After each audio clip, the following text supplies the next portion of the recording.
പുഴയും കടന്നിന്റെ ഇന്നത്തെ എപ്പിസോഡിലേക്ക് എല്ലാവർക്കും സ്വാഗതം. വീഡിയോ ആദ്യമായി കാണുകയാണെങ്കിൽ സപ്പോർട്ട് ചെയ്ത് സബ്സ്ക്രൈബ് ചെയ്ത് ലൈക്ക് ചെയ്യാൻ മറക്കല്ലേ. CI വിളിച്ചതനുസരിച്ച് സ്റ്റേഷനിലെത്തുകയാ ജയപാലനും വിശാലും. CIയുടെ അരികിലേക്ക് ചെന്ന് ഇത്ര അത്യാവശ്യമായിട്ട് എന്നെ ഇങ്ങോട്ട് വിളിച്ചു വരുത്തിയത് ആരുടെ അടിയന്തരത്തിനായിട്ടാ എന്ന് ജയപാലൻ ദേഷ്യത്തോടെ ചോദിക്കെ CIയുടെ മുന്നിൽ ചേർന്നിരിക്കുകയായിരുന്ന കാവേരിയും തിരിഞ്ഞു നോക്കി. ഇതെന്റെ വക അടിയന്തര ആവശ്യ ജയപാലൻ സാറേ, സാറിനെ ഒന്ന് മുഖതാവിൽ കാണണമെന്ന്. അതുകൾക്ക് പുച്ഛത്തോടെ ചിരിച്ചുകൊണ്ട് ജയപാലൻ, അത് ശരി, ഇവളായിരുന്നു. എന്തെങ്കിലും ഏടാകൂടമാണെങ്കിലേ അത് ഇവള് തന്നെയാണെന്ന് ഊഹിക്കാത്തത് എന്റെ തെറ്റാ അല്ലേ സാറേ? എന്തോന്നാ പുതിയ കേസെന്ന് ജയപാലൻ ചോദിക്കുന്നു. കേസ് പുതിയതല്ല ജയപാലൻ സാറേ, പഴയത് തന്നെയാ എന്ന് പറഞ്ഞ് കാവേരി തന്റെ അരികിലിരിക്കുന്ന യമുനയെ നോക്കുമ്പോഴേക്കും യമുനയും അവരെ തിരിഞ്ഞു നോക്കുകയാ. അവളെ കണ്ട് പരിഭ്രമത്തോടെ നിൽപ്പാ വിശാലും ജയപാലനും. CI അപ്പോഴേക്കും ഫോൺ എടുത്ത് വിളിച്ച് അവനെ ഇങ്ങ് കൂട്ടിക്കൊണ്ടുവാ എന്ന് പറഞ്ഞ് കോൾ വെക്കുകയാ. ജയപാലനും, ഓ ഇതായിരുന്നു സാറേ കേസ്. ഇത് സാറിന് എന്നോട് ഫോണിൽ പറഞ്ഞ പോരായിരുന്നു. സ്റ്റേഷനിൽ വിളിച്ചു വരുത്തി ഇവളുമാരെ കാണിച്ചാല് ഞാനും മോനും കൂടി അങ്ങ് ഞെട്ടുമെന്നാണോ കരുതിയിരിക്കുന്നത്? എന്റെ പൊന്നു സാറേ, ഞൊട്ടും സാറേ ഞൊട്ടും എന്ന് സാറിന്റെ ടേബിളിൽ അടിച്ചുകൊണ്ട് ജയപാലൻ പറയുകയാണ്. അപ്പോഴേക്കും വിനീതിനെയും കൊണ്ട് ഒരു പോലീസുകാരൻ അങ്ങോട്ട് വരികയാണ്. ജയപാലൻ വീണ്ടും വിനീതിനെ ചൂട്ടിക്കൊണ്ട് പറയുന്നുണ്ട്, സാറേ ഈ നിൽക്കുന്നവനും ഇവളുമാരും കൂടി ചേർന്നുണ്ടാക്കിയ കള്ളക്കഥയാ സാറേ ഇത് എന്ന് പറഞ്ഞ് യമുനയുടെ നേരെ ചൂണ്ടിയത് ഈ പെണ്ണിനെ, ഇവളുടെ അനിയത്തി യമുനയെ എന്റെ മോൻ വിശാലെ കോളേജിൽ വെച്ച് എന്തൊക്കെയോ പറഞ്ഞ് പ്രലോഭിപ്പിച്ചേ മാർത്തണ്ടത്തെ എന്റെ ഫാം ഹൗസിലേക്ക് കൂട്ടിക്കൊണ്ടു പോയെന്ന്. അവിടെ വെച്ച് മാനസികമായും ശാരീരികമായും പീഡിപ്പിച്ചെന്ന്. അവിടെ എന്റെ മകൻ യമുനയെ പൂട്ടിയെടുത്തു നിന്ന് രക്ഷിക്കുന്നതിനിടയ്ക്ക് എന്റെ മോന് മർദ്ദനമേൽക്കുകയുണ്ടായത്രേ അല്ലേ എന്ന് ജയപാലൻ എല്ലാവരോടുമായി ചോദിക്കേ കാവേരിയും അവിടെ നിന്ന് എഴുന്നേറ്റ്, ആണോ ജയപാലൻ സാറേ? ആണെന്ന് ജയപാലൻ സാറല്ലേ ഇപ്പൊ പറഞ്ഞത്. സാറിന്റെ മോൻ എന്റെ അനിയത്തിയെ മാർത്താണ്ഡത്തേക്ക് തട്ടിക്കൊണ്ടുപോയ കാര്യമൊന്നും ഇവിടെ ആരും പറഞ്ഞിട്ടില്ല, അതും സാറിന്റെ സ്വന്തം ഫാം ഹൗസിലേക്ക്. ഡീറ്റെയിൽസ് എല്ലാം കറക്റ്റ് തന്നെയല്ലേ ജയപാലൻ സാറേ? ഞാൻ എന്റെ അനിയത്തിയെയും കൊണ്ട് ഒരു പാസ്പോർട്ടിന്റെ ക്ലിയറൻസിന് വന്നതാണെങ്കിലോ പാസ്പോർട്ടും വിസയും ഒക്കെ എടുത്തിട്ടേ ഞാൻ എന്റെ അനിയത്തിയെ എങ്ങോട്ടാ കയറ്റിവിടാൻ പോകുന്നതെന്നറിയാമോ? അങ്ങ് ചന്ദ്രനിലേക്ക് ആരോടുള്ള പക വീട്ടാനുള്ള ഒരു ഉപകരണമാണ് പെണ്ണെന്നും ഒരു മിണ്ട പ്രാണിയോടുള്ള കരുണ പോലുമില്ലാതെ അവളുടെ ശരീരത്തിൽ കൈവയ്ക്കാമെന്ന് വിശ്വസിക്കുന്ന ഇവനെ പോലുള്ള വൃത്തികെട്ടവന്മാരും മക്കൾ എന്ത് തോന്നിയാസം കാണിച്ചാലും അതിനൊക്കെ കൂടെ പിടിച്ചു കൊടുക്കുന്ന നിങ്ങളെപ്പോലുള്ള അച്ഛന്മാരും പണത്തിനും സ്വാധീനത്തിനുമൊക്കെ വഴങ്ങി സത്യത്തിനു നേരെ കണ്ണടച്ചു കൊടുക്കുന്ന ഈ സിസ്റ്റം ഒന്നും ഇല്ലാത്ത ഒരു ഗോളത്തിലേക്ക് അങ്ങ് ചന്ദ്രനിലേക്ക് എന്ന് കാവേരി പറഞ്ഞു നിർത്തുമ്പോഴേക്കും ജയപാലനും പൊട്ടിച്ചിരിച്ചുകൊണ്ട്, സാറിനോടായി എന്റെ സാറേ, പറഞ്ഞു ഇവൾ ഇങ്ങോട്ട് തന്നെ വരുമെന്ന് എനിക്കറിയാമായിരുന്നു. അതുകൊണ്ടല്ലേ ഞാൻ അക്കാര്യം നേരത്തെ അങ്ങോട്ടൊന്ന് പറഞ്ഞത്. എന്റെ പൊന്നു സാറേ, ഇവരീ പറയുന്ന ദിവസമേ എന്റെ മോൻ കൃത്യമായി ക്ലാസ് അറ്റൻഡ് ചെയ്തിട്ടുണ്ട്. അവനെ പഠിപ്പിച്ച ടീച്ചേഴ്സും ഒപ്പം ക്ലാസ് അറ്റൻഡ് ചെയ്ത കുട്ടികൾ സാക്ഷിയും പറയും. പിന്നെ അവൻ പോയ കടകളിലെ ബില്ലും ടിക്കറ്റും ഒക്കെയുണ്ട്. അവന്റെ മൊബൈൽ ഫോണോ ഈ പുഷ്പവാടിയുടെ ടവറിന്റെ റേഞ്ചിൽ തന്നെയാ ഉള്ളത് എന്നൊക്കെ ജയപാലൻ പറയുന്നതുകൾക്ക് കാവേരിയും പൊട്ടിച്ചിരിച്ചുകൊണ്ട്, ഇത് പഴകിത്തേഞ്ഞ മുന്നയൊടിഞ്ഞൊരു നമ്പറല്ലേ ജയപാലൻ സാറേ?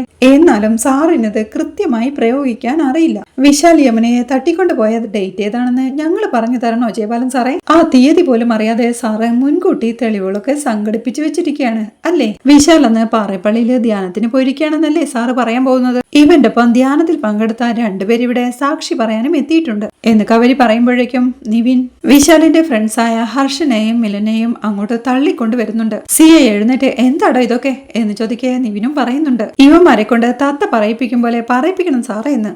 താത്തയാണോ കാക്കയാണോ എന്നൊക്കെ ഞാൻ തീരുമാനിച്ചോളാം. പോലീസ് സ്റ്റേഷനിൽ വന്ന് ഷോ കാണിച്ചാലുണ്ടല്ലോ നിന്റെ എല്ല് ഞാൻ വെള്ളമാക്കും. രാജേശ്വരി മാഡത്തിന്റെ മകനാണല്ലോ, കൊള്ളാവുന്ന ഒരു കുടുംബത്തിൽ പിറന്നവരാണല്ലോ എന്ന് കരുതി മാത്രമാ എന്നോട് ഞാൻ ക്ഷമിക്കുന്നത് നിസാർ ഭീഷണിയോടെ വിരൽ ചൂണ്ടി പറയേ. നിവിനും പറയുന്നുണ്ട്, അയ്യോ അങ്ങനത്തെ കാരുണ്യമൊന്നും കാണിക്കില്ലേ സാറേ. നല്ല കുടുംബത്തിൽ പിറന്നവന് ഒരു നിയമം, മോശം കുടുംബത്തിൽ പിറന്നവന് വേറൊരു നിയമം. അങ്ങനെയൊന്നും നമ്മുടെ ഈ രാജ്യത്ത് നിയമമില്ല സാറേ.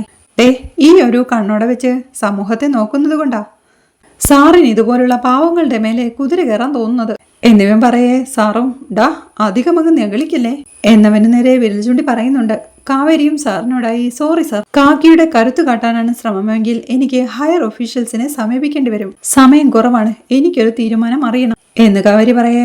എന്താന്ന് വെച്ചാ ആയിക്കോ എന്ന് സാർ ഹർഷനെയും മിലനെയും നോക്കി കാവേരി പറയുന്നുണ്ട്. സംഭവിച്ചത് എന്താണെന്ന് ഇവര് പറയണം. യമുനയ്ക്ക് സംഭവിച്ചത് എന്താണെന്നുള്ള വ്യക്തമായ ചിത്രം ജയപാലൻ സാറിനും ഉണ്ടാവില്ലല്ലോ. ഒരു മകളുള്ളതല്ലേ, കേൾക്കണം മകൻ ചെയ്ത വീരകൃത്യം. പറയണം സാറന്മാരെ എന്ന് ഹർഷനോടും മിലനോടുമായി കാവേരി പറയുകയാ. നിവിനും ദേഷ്യത്തോടെ ചി പറയടാ, നീയൊക്കെ പറയുന്നുണ്ടോ അതോ എന്ന് ചോദിക്കെ പറയാമെന്ന് പറഞ്ഞ് അവർ നടന്നതെല്ലാം പറയുന്നുണ്ട്. എല്ലാം കേട്ട് കഴിയുമ്പോഴേക്കും യമുനയും അവിടെ നിന്ന് പൊട്ടിക്കരയാൻ തുടങ്ങിയിരുന്നു. കാവേരി വീണ്ടും സാറിനോടായി പറയുന്നുണ്ട്, യമുനയുടെ വൃത്തിയായിട്ടുള്ള ഒരു പരാതിയും ഈ പറയുന്ന സാക്ഷി മൊഴികളും കൂടി ഉണ്ടായിരുന്നെങ്കിലേ ജയപാലൻ സാറിന്റെ മോനെ ശിക്ഷ എന്ത് കിട്ടുമായിരുന്നു എന്ന് പറഞ്ഞു കൊടുക്കണം വിപിൻ സാറേ എന്ന് കാവേരി പറഞ്ഞു നിർത്തി വിനീതും പറയുന്നുണ്ട്. BNS ഒന്നും പറഞ്ഞു കളയല്ലേ സാറേ, ഞങ്ങൾ പാവങ്ങൾ കൂടി മനസ്സിലാവുന്ന ഭാഷയിൽ പറയണം. സിയയും ജയപാലനോടായി പയ്യന്റെ നല്ല കാലം ജയിലിനകത്തായി പോവും സാറേ എന്ന് ഓർമ്മിപ്പിക്കേ പരിഭ്രമത്തോടെ സാറേ എന്ന് വിളിക്കുന്നുണ്ട് ജയപാലൻ. സാറും ജയപാലൻ അരികിലേക്ക് ചെന്ന് പെടും സാറേ, ഈ കേസിൽ ഉറപ്പായിട്ടും പെടും.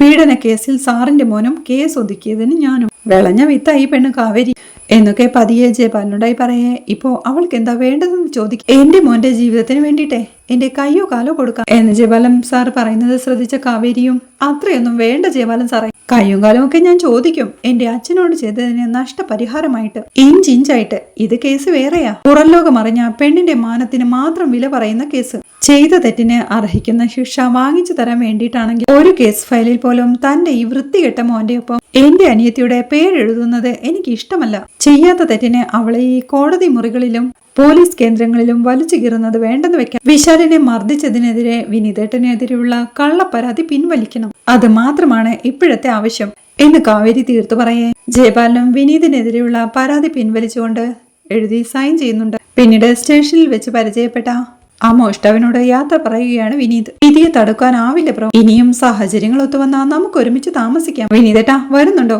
എന്ന് കാവേരി വിളിക്കേ ശരി ബ്രോ വീണ്ടും കാണാമേ എന്ന് പറഞ്ഞ് അവനോട് യാത്ര പറയുക വിനീത്. ജയപാലനം ദേഷ്യത്തോടെ ചുറ്റുപാടും നോക്കി എവിടെടാ എന്റെ പുന്നാര മരുമോൻ നിവിൻ എന്ന് വിശാലിനോടായി ചോദിക്കേ നമ്മൾ പുറത്തിറങ്ങി വരുന്നതിന് മുന്നേ അവൻ മുങ്ങിയെന്നാ തോന്നിയച്ചാ എന്ന് വിശാലും ചുറ്റിലും നോക്കിക്കൊണ്ട് പറയുന്നുണ്ട്. എങ്ങോട്ട് മുങ്ങാനവൻ, രാജശ്രീയെ ഞാൻ വിളിക്കുന്നുണ്ടെന്ന് ജയപാലനും. ഇനി ഇത് കാവേരിയുടെയും യമുനയുടെയും അരികിലേക്ക് വന്ന് അപ്പൊ എന്താ അടുത്ത പരിപാടി, വീട് പിടിക്കാമല്ലേ എന്ന് ചോദിക്കാം. പിന്നല്ലാതെ അവിടെ ഒരാള് കണ്ണിൽ എണ്ണയൊഴിച്ച് കാത്തിരിപ്പുണ്ട് ഓ എന്ന് കാവേരി പറയെ വിനീത് നടന്നു നീങ്ങുമ്പോഴേക്കും കാവേരിയും യമുനയും അവന്റെ പുറകെ പോവുകയാണ്. അവർ സ്റ്റേഷന് പുറത്തെത്തുമ്പോഴേക്കും ജയപാലനും വിശാലും മറ്റൊരു ഡോറിലൂടെ പുറത്തേക്ക് വരുന്നുണ്ട്. വിശാൽ നടന്നു പോകുന്നത് കാണെ വിശാൽ എന്ന് യമുന വിളിക്കുകയാണ്. വിശാൽ തിരിഞ്ഞു നോക്കുമ്പോഴേക്കും കാവേരിയോട് ഒരു മിനിറ്റ് എന്ന് പറഞ്ഞ് യമുന അവന്റെ അരികിലേക്ക് ചെന്ന് അവനെ ദേഷ്യത്തോടെ ഒന്ന് നോക്കി.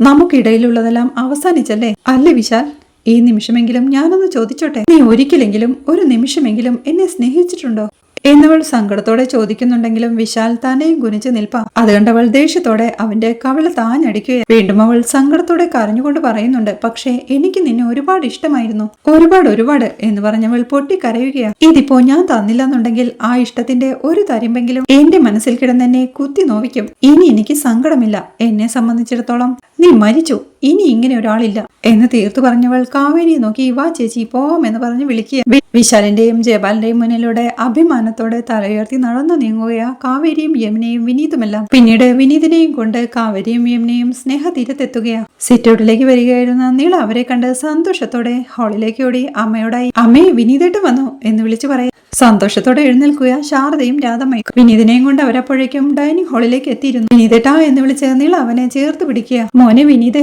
എന്ന് സങ്കടത്തോടെ വിളിച്ച് അച്ഛമ്മയും അവനെ ചേർത്ത് പിടിക്കുന്നു. മോനെ ആരും ഉപദ്രവിച്ചൊന്നുമില്ലല്ലോ എന്ന് ശാരദ ചോദിക്കേ ഇല്ല അമ്മായി എന്ന് വിനീതും. മോനെ സത്യം പറ, അവരുപദ്രവിച്ചോ? കയ്യും ദേഹവും ഒക്കെ ഒന്ന് കാണട്ടെ എന്ന് പറഞ്ഞ രാധമ്മ അവനെ ആകെ നോക്കുക. കാവേരിയും പറയുന്നുണ്ട് എന്റെ പൊന്നച്ചമ്മേ വിനീതേട്ടന്റെ ദേഹത്ത് അവര് തൊട്ടിട്ടില്ല. അതുകൾക്ക് സങ്കടത്തോടെ അവനെ നോക്കി കരഞ്ഞുകൊണ്ട് നിൽപ്പാ രാധമ്മയും. വിനീതും അമ്മമ്മയെ ചേർത്ത് പിടിച്ച് കണ്ണുനീര് തുളച്ചുകൊണ്ട് കരയാതെ രാധമ്മ ഞാൻ ഇങ്ങ് വന്നില്ലേ എന്നെ വിനീത് പറയുമ്പോഴേക്കും കാവേരിയും ചോദിക്കുന്നുണ്ട് എവിടെ, കണ്ണുനട്ട് കാത്തിരുന്ന ഒരാളുണ്ടായിരുന്നല്ലോ എന്ന്. അതുകൾക്ക് ഗംഗയെന്ന് അകത്തേക്ക് നീട്ടി വിളിക്കുക ശാരദയും. അങ്ങോട്ട് വരുന്ന ഗംഗയും സന്തോഷത്തോടെ വിനീതിനെ തന്നെ നോക്കി നിൽപ്പാ. അവന്റെ കണ്ണിലേക്ക് തന്നെ പ്രണയത്തോടെ നോക്കി നിൽക്കുന്ന ഗംഗയെ കാണേ എല്ലാവരും അത് കണ്ട് സന്തോഷത്തോടെ നോക്കി നിൽപ്പാ. നിളയും കാവേരിയോടായി പറയുന്നുണ്ട് ഗംഗയും ചീപ്പോ വിനീതേട്ടനെ കെട്ടിപ്പിടിക്കുമെന്ന്. അവരെ അവൾക്കിട്ടൊരു അടി വെച്ചു കൊടുത്തുകൊണ്ട് നിന്റെ പ്രായത്തിൽ പറയാവുന്ന ഒരു കാര്യമാണോടി ഇത് എന്ന് ചോദിച്ചവളെ വഴക്കു പറയേ നിള വീണ്ടും പറയുന്നുണ്ട് വേണമെങ്കിൽ നോക്കിക്കോ, സിനിമയിലൊക്കെ അങ്ങനെയാ കണ്ടിട്ടുള്ളതെന്ന്.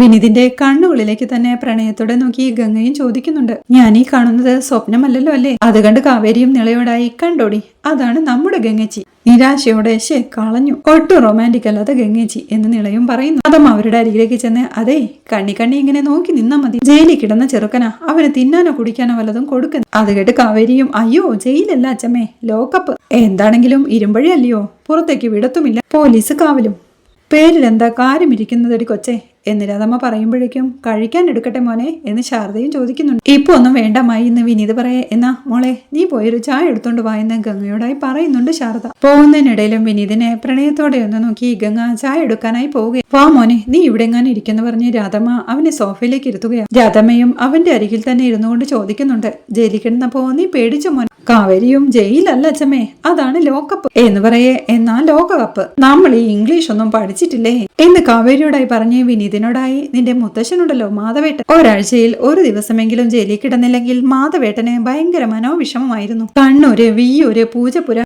ഈ ജയിലെല്ലാം തറവാട് പോലെയായിരുന്നു. ഇടയ്ക്കിടയ്ക്ക് കയറും ഇറങ്ങും, ഇടയ്ക്കിടയ്ക്ക് കയറും പിന്നെയും ഇറങ്ങും. അതൊരു ഹരമായിരുന്നു എന്നച്ചമ്മ പറയുന്നവൾക്ക് കാവേരിയും ചോദിക്കുന്നുണ്ട്. അതച്ചമ്മ വീട്ടിൽ കടത്താത്തത് കൊണ്ടല്ലേ, ഒന്ന് പോടി എവിടുന്ന് എന്ന് വഴക്ക് പറഞ്ഞ് വീണ്ടും രാധമ്മ പറയുകയാ. ജയിലിൽ നിന്ന് മാധവേട്ടൻ വരുന്ന കാഴ്ച ഒരു കാഴ്ച തന്നെയായിരുന്നു. ഒരു കയ്യിൽ കയറിട്ട് പിടിച്ചൊരു മുട്ടനാട്, മറ്റേ കക്ഷത്തിൽ ഒരു കോഴി, രണ്ടും കറുത്തത്. എന്തുവാ കാര്യം എന്ന് രാധമ്മ ചോദിക്കേ. ഇനിയെങ്കിലും സ്വയം തൊഴിൽ ചെയ്ത് മാന്യമര്യാദയ്ക്ക് ജീവിക്കാൻ പോലീസുകാരെ കൊടുത്തു വിട്ടതായിരിക്കും അല്ലേ അച്ഛമെന്ന് കാവേരി ചോദിക്കുന്നുണ്ട്. ദേ നീ എന്റെ കയ്യിൽ നിന്ന് മേടിക്കും കേട്ടോ എന്ന് അവളുടെ നേരെ കൈ ഉയർത്തി രാധമ്മ വഴക്ക് പറയുക. പോലീസുകാർക്കൊക്കെ മാധവേട്ടൻ എന്ന് പറഞ്ഞാൽ വലിയ കാര്യമായിരുന്നു. എവിടെ താമസിച്ചാലും അടുത്തുള്ള പോലീസ് സ്റ്റേഷനിൽ പോയി ഒപ്പിടണം. അത് കഴിഞ്ഞിട്ട് SI പോലും ഒപ്പിടത്തുള്ളൂ. ഈ പറഞ്ഞ കറുത്ത മുട്ടനാടും കരിങ്കൊഴിയുമൊക്കെ എന്തിനാ ആർത്ത് സൂപ്പ് വെച്ച് ജയിലിലുണ്ടായ ഉടവൊക്കെ ഒന്ന് നൂർത്തിയെടുക്കാനാ എന്ന് അച്ചമ്മ പറയുമ്പോഴേക്കും വിനീതിന് ചായയുമായി അങ്ങോട്ട് വരുന്ന ഗംഗ പ്രണയത്തോടെ അവനെ നോക്കി നിൽക്കുകയാണ്. വിനീതും ഒരു പുഞ്ചിരിയോടെ അവനെ നോക്കുന്നുണ്ട്. രാധമ്മയും പറയുന്നുണ്ട്, അതുപോലെയാ ജയിലിൽ നിന്ന് വരുമ്പോ എന്തെങ്കിലുമൊക്കെ സൂപ്പ് വെച്ച് കൊടുക്കേണ്ടത്, അല്ലാതെ ഇതുപോലെ ഉണക്ക ചായ ഒന്നുമല്ലെന്ന് കാവേരിയും പറയുന്നുണ്ട്. അച്ചമ്മയ്ക്ക് ആടിനെയോ കോഴിയോ ഒക്കെ വേണമെങ്കിലേ അത് പറഞ്ഞാ മതി, ഞാൻ വാങ്ങിച്ചോണ്ട് വരാം. ഓ ഇനി ഈ പ്രായത്തിലാ ഞാൻ ഇനി ആടാൻ പോകുന്നത് എന്ന് പറഞ്ഞ് വിനീതേ നീ ഇത് കേൾക്കണം എന്ന് രാധമ്മ പറയുന്നുണ്ടെങ്കിലും വിനീത് പ്രണയത്തോടെ ഗംഗയെ നോക്കി ഇരിപ്പായിരുന്നു. വിനീതിനെ തന്നെ ശ്രദ്ധിച്ച് ഗംഗ ചായയുമായി വരുമ്പോഴേക്കും അവളുടെ കാൽ തട്ടി കൈന്ന് ചായക്കപ്പ് പിടിവിട്ട് താഴേക്ക് വീണ് പൊട്ടുകയാണ്. ഗംഗ കുനിഞ്ഞത് എടുക്കാൻ തുടങ്ങുമ്പോഴേക്കും വിനീതും ചാടി എഴുന്നേൽക്കാൻ തുടങ്ങുകയാണ്. നീ അവിടെ ഇരിക്കടാ, അത് അവര് നോക്കിക്കോളും എന്ന് രാധമ്മ വഴക്ക് പറയുന്നുണ്ട്. ആണുങ്ങളുടെ ദേഹരക്ഷ എന്താണെന്ന് നീ അറിഞ്ഞിരിക്കണം, നിന്റെ മുത്തശ്ശനുണ്ടല്ലോ എന്നൊക്കെ പറഞ്ഞ് വീണ്ടും രാധമ്മ ഓരോന്ന് പറയുന്നുണ്ടെങ്കിലും വിനീതിന്റെ ശ്രദ്ധ ഗംഗയിൽ മാത്രമായിരുന്നു. നിലത്ത് ചിന്നി ചിതറിക്കിടക്കുന്ന കഷ്ണങ്ങൾ പെറുക്കിയെടുക്കുകയായിരുന്നു ഗംഗയും. അവൻ പെട്ടെന്ന് അവളുടെ അടുത്തേക്ക് എഴുന്നേറ്റ് ചെന്ന് പീസ് എടുത്ത് പിടിച്ചുകൊണ്ട്, കണ്ടോ ഗംഗയുടെ കാലിന്റെ പുറകെ കിടന്നതാ, ശ്രദ്ധിച്ചില്ലെങ്കിൽ ഇപ്പോ കാലി കുത്തി കയറില്ല എന്ന് ചോദിക്കുന്നതുകൾക്ക് എല്ലാവരും ചിരിക്കുക. വിനീത് പ്രണയത്തോടെ അവളുടെ കണ്ണുകളിലേക്ക് തന്നെ നോക്കിയിരിക്കെ എല്ലാവരെയും ശ്രദ്ധിച്ചുകൊണ്ട് നാണത്തോടെ ഇരിക്കുന്ന ഗംഗയെ കാണിക്കുന്നിടത്താണ് ഈ എപ്പിസോഡ് അവസാനിക്കുന്നത്. ജയപാലന്റെ മകൾ രാഗിണി നാട്ടിലെത്തുന്നതും റോഡിൽ വെച്ച് കാവേരിയും രാഗിണിയും തമ്മിൽ വഴക്കിടുന്നതുമെല്ലാമാണ് നാളത്തെ എപ്പിസോഡിലെ വിശേഷങ്ങൾ. വീഡിയോ ഇഷ്ടമായാൽ സപ്പോർട്ട് ചെയ്ത് സബ്സ്ക്രൈബ് ചെയ്ത് ലൈക്ക് ചെയ്യാൻ മറക്കല്ലേ.